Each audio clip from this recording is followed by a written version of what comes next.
es precisamente en combatir el tráfico ilegal de armas.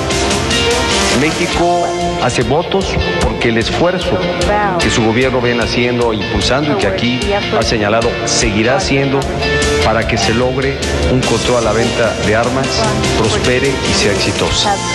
Pero no habremos de esperar a que esto ocurra.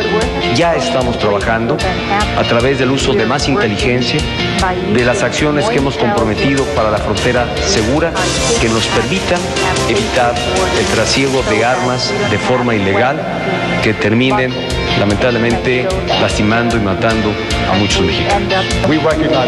Reconocemos que tenemos obligaciones con respecto a los armamentos, a las armas que a veces se envían al sur y contribuyen a la violencia aquí en México, pero francamente lo que más me conmueve son las víctimas de la violencia, no solamente en México, sino también en los Estados Unidos, como lo que ocurrió en Boston. Y cuando la propuesta no logró 60 votos, como yo dije, este no es el final, es el comienzo. La última vez que tratamos de lograr legislación al respecto llevó 6 o 7 años. Las cosas se dan lentamente. Bienvenidas y bienvenidos, gracias que estamos nuevamente con usted. Bueno, pues Dolia Esteves, colega periodista, estuvo en México en estos días y pudimos conversar con ella por su libro que está circulando El Embajador, y le propusimos a Dolia continuar esta conversación en el marco de lo que es esta visita de Barack Obama a México en estos, iba a decir días, pero en realidad son horas porque es una visita muy corta. Y Dolia, te agradezco que podamos continuar esta conversación sobre esta relación México-Estados Unidos. El libro que has estado presentando en estos días, El Embajador, nos da un gran retrato de estas complejidades, informaciones reveladoras de esa relación entre los dos países. Y ahora que Obama está en este viaje a México con los temas que están a flor de piel, el tema migratorio, una reforma que, bueno, desde luego vamos a ver cómo prospera, diría yo, eternos temas México-Estados Unidos. Sí. ¿Qué decir, Dolia, de eso bajo la perspectiva de un gobierno como el de Obama? ¿Qué ha sido Obama para México? ¿Qué ha sido Obama en su primer periodo? ¿Qué ha sido Obama en este segundo periodo? ¿Cuál es tu análisis y evaluación del personaje y de esta relación? Bueno, Obama conoce perfectamente bien la importancia de México para Estados Unidos. Eso no hay duda. Pero él no está a cargo de la relación. Durante el primer periodo estaba a cargo de esa relación Hillary Clinton. Era la directora de la orquesta y luego los demás miembros del gabinete como Janet Napolitano y todo. Pero el presidente siempre es informado de todo, pero no es el que toma finalmente Bueno, se le puede proponer decisiones que él finalmente toma, pero tenía mucho peso Hillary Clinton en la primera administración. En esta segunda administración apenas empieza a dibujarse las cosas. Hay un nuevo secretario de Estado, el senador John Kerry, que conoce también América Latina, pero obviamente con la situación en Medio Oriente, en Irak, en Irán, empezando en Norcorea. Entonces estos focos, ¿no? Que de repente empiezan a arder. Entonces una persona muy importante en este momento en la relación bilateral es Roberta Jacobson, que es la subsecretaria, que conoce perfectamente bien México y América Latina. Y el embajador Wayne, que es pues son los ojos y oídos del gobierno de Estados Unidos, de los intereses de Estados Unidos aquí. Y así como vimos todos las revelaciones de los cables, pues siguen, a lo mejor encrípticos o como se diga, pero sigue fluyendo la información. Bueno, tienen que comunicarse, claro, desde luego, los embajadores y diplomacia con su gobierno. Los embajadores son espías, son corresponsales de guerra, son diplomáticos, todo al mismo tiempo, de los intereses de Estados Unidos. Ahora, la visita es más importante para el gobierno de Enrique Peña Nieto que para el gobierno de Obama. ¿Por qué es importante o más importante para el gobierno de Enrique Peña Nieto? Porque desde la elección, desde la campaña, Enrique Peña Nieto ha estado queriendo cambiar el énfasis en los temas de la agenda bilateral, del asunto del narcotráfico, de la cooperación en materia de seguridad, a el económico, al tema comercial y al tema de la competitividad. En un principio hubo cierta reticencia de parte del gobierno de Estados Unidos y ahora nos están cambiando el ajedrez aquí, ¿no? Cuando después de que se invirtió más de $1,000 millones a través de la iniciativa Mérida, y no dan color todavía, el gobierno de Peña Nieto todavía no dice cuál es su estrategia de seguridad en lo que respecta a la cooperación con Estados Unidos. Sin embargo, ha sido muy insistente el gobierno de Peña Nieto de que no debe ser una agenda narcotizada, por decirlo así. Y allá ya cuando dio las entrevistas a Univisión y a Telemundo, ya dijo Barack Obama, no, es que esta relación es mucho más que el tema del narcotráfico. Claro, estamos interesados en las inversiones, en el comercio, en una frontera segura y todo eso. Desde luego, y lo volvió a decir la semana pasada John Kerry, cuando estuvo ahí el secretario Meade, dijo, no, esta relación es mucho más que lo mismo, no, es mucho más que el tema de seguridad. Desde luego que el tema de seguridad es importante, pero es uno de los tantos temas que vamos a tratar. Y ese mensaje es importante para Peña Nieto, porque ya tiene el sello de aprobación del gobierno de Estados Unidos en el máximo representante de su gobierno, Barack Obama. Entonces es una visita más de forma que de otra cosa.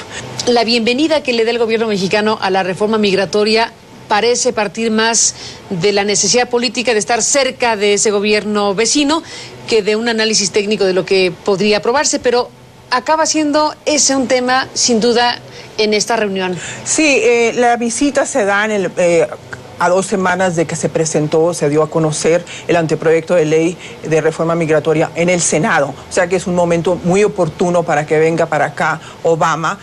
Tiene un buen rebote en las comunidades latinas, en las organizaciones defensoras de los derechos de los inmigrantes, las organizaciones que han estado presionando por esta reforma. Pero por otro lado, la reforma se tiene que dar en el contexto de una situación muy difícil políticamente para Obama. Ya vimos cómo no se aprobó lo poquito que habían hecho con la revisión de antecedentes para los compradores de armas de fuego. Eso fue un fracaso para Obama, después de todo el capital político que invirtió, de haber llevado a las familias de los niños que masacraron en diciembre. Él hizo todo lo que pudo, aunque algunos dicen que no negoció lo suficientemente con los republicanos, y se impuso el lobby armamentista. Entonces, esta situación con la reforma migratoria es con los mismos interlocutores que detestan a Obama, la ultraderecha, el Tea Party famoso que sigue vigoroso en el Congreso, y si hay republicanos que están a favor de esta reforma migratoria que no es óptima, es por el voto latino. Pero es muy difícil sacar una reforma migratoria en Estados Unidos, aún con todas las ataduras a la seguridad y todos los problemas que tiene esta reforma en el contexto político actual. Vamos a ver qué surge, pero una reforma más humanista, que dé la ciudadanía en 5 años, no en 13, que exista a favor de la unificación de las familias, que no condicione la ciudadanía a más muros, no sale. No saldría nunca. No, para nada. ¿Y esta que no reúne esas características tampoco? Es muy probable que no salga o que la endurezcan todavía más, porque como te comentaba, lo de Boston ya lo están usando, que eran inmigrantes que... ¿El atentado del maratón? Sí. O sea, el clima que se creó por el atentado de Boston, dices, está siendo utilizado por los que no quieren una reforma migratoria para evitarla. Sí, están tratando de politizar el hecho de que los 2 individuos sospechosos, uno muerto y el otro herido, eran inmigrantes, y que uno incluso se tomó la ciudadanía el año pasado. Entonces habla de un fracaso. Bueno, sería tremendo que hicieras depender una reforma de ese calado a un suceso terrible, claro, pero querría decir que los inmigrantes son así. Sí, o sea, los quieren medir con la misma vara y no es así. O sea, los inmigrantes nuestros a Estados Unidos son inmigrantes económicos, no andan buscando hacer daño a nadie, sino contribuir a la economía de Estados Unidos. Van a buscar cualquier pretexto, aún con toda la deficiencia y los problemas que tiene este anteproyecto de ley, la van a pelear. Y lo han dicho, lo vamos a pelear hasta el último. Y son sobre todo congresistas o senadores que no dependen del voto hispano. Hay muchos estados que el voto hispano no tiene fuerza. Dolly Esteves, déjame hacer una pausa y regresamos en esta conversación. Déjame aprovechar que estás circulando con un libro, con este que estamos mencionando del embajador, porque seguramente en este libro, bueno, pues habiendo hablado con todos los embajadores vivos, obviamente todos los embajadores vivos de 1977 a la fecha de Estados Unidos en México, seguramente podrás contar algunas anécdotas o cosas que te hayan contado ellos de este tipo de viajes del presidente que llega a un país, del presidente estadounidense que llega a México, y bueno, algunas anécdotas seguramente que nos ilustran el tipo de relación que tenemos histórica. Y bueno, pues ahora que está Obama en esta visita a México, valdría la pena que nos contara después de la pausa.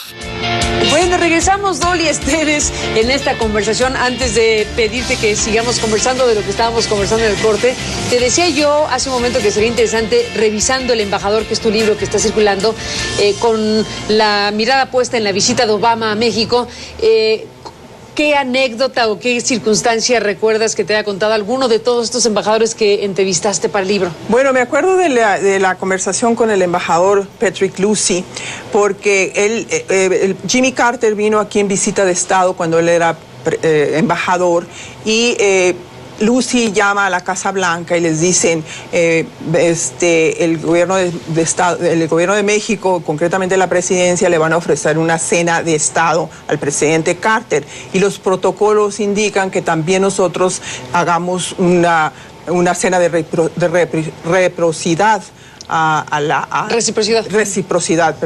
De reciprocidad. Entonces, o algún evento cultural de reciprocidad.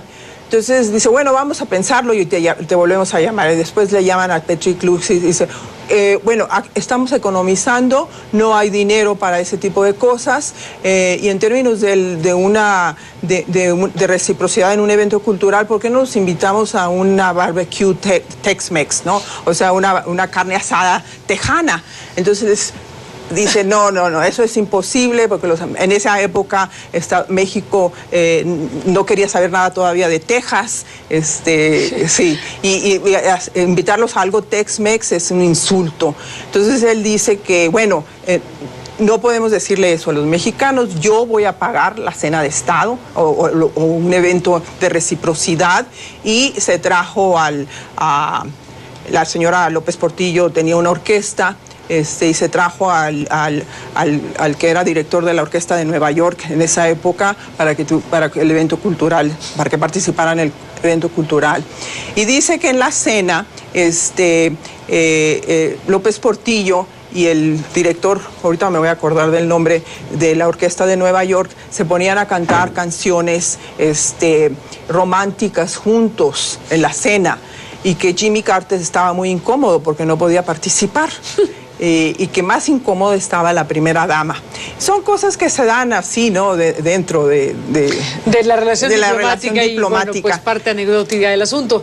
Pero déjame regresar a lo que me decías en el corte, si te parece bien, porque hace algunos días presentamos la charla contigo con motivo del embajador, y hablabas de cómo los cables de Wikileaks habían corroborado lo que ya de alguna manera se sabía, que era cómo el gobierno de Felipe Calderón había literalmente solicitado al gobierno de Estados Unidos que interviniera en las decisiones y en las estrategias que en México se impulsaron durante su sexenio. ¿Qué indicios y elementos tenemos hoy del nuevo gobierno de Enrique Peña Nieto en su relación con los Estados Unidos? Te hemos oído reportes desde Washington hablar de que si ya llegó un funcionario mexicano de visita a Washington, y todo esto que va marcando un cierto tipo de ruta de la relación bilateral. ¿Qué se puede decir en este momento de la historia con Obama en México y con estos que van y vienen de un país al otro? Pues mira, Carmen, ojalá pudiera decir más, pero no puedo porque no nos han dado la información. Lo que sí puedo decirte es que ha habido una serie de viajes muy importantes, porque por las personalidades y las delegaciones que van tienen que ser importantes, con interlocutores del más alto nivel del gobierno de Barack Obama, miembros del gabinete.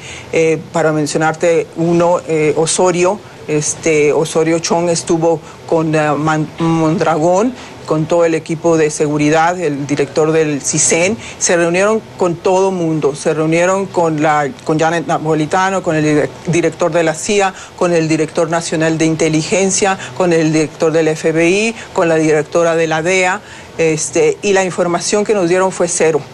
Cero. El único contacto que tuvo Osorio Chong con la prensa fue en el marco de una conferencia académica en el Woodrow Wilson.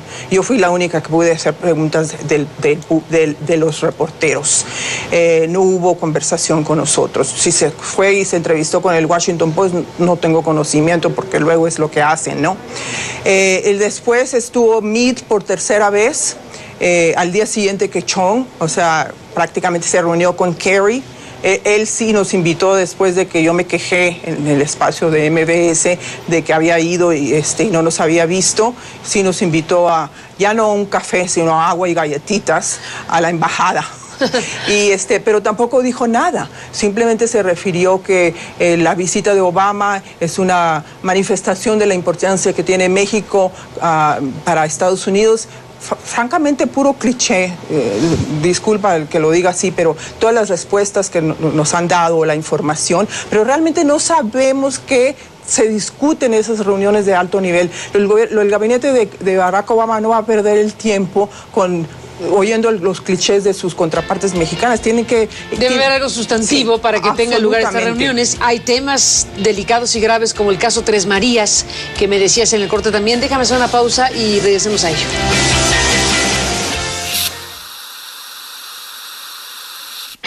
Bueno, Dolly Esteves, estamos en la parte final de esta conversación que sostenemos contigo ahora que está esta visita de Barack Obama en nuestro país y que nos lleva a plantear, el tipo de cosas que están pendientes y que tendrán que resolverse de alguna u otra manera en la relación México-Estados Unidos.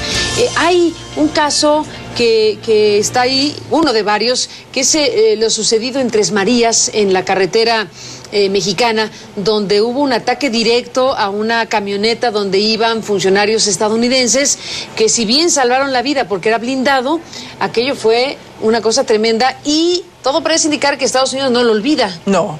Y que en este gobierno continúan solicitando saber qué pasó. Sí. Decías de una visita.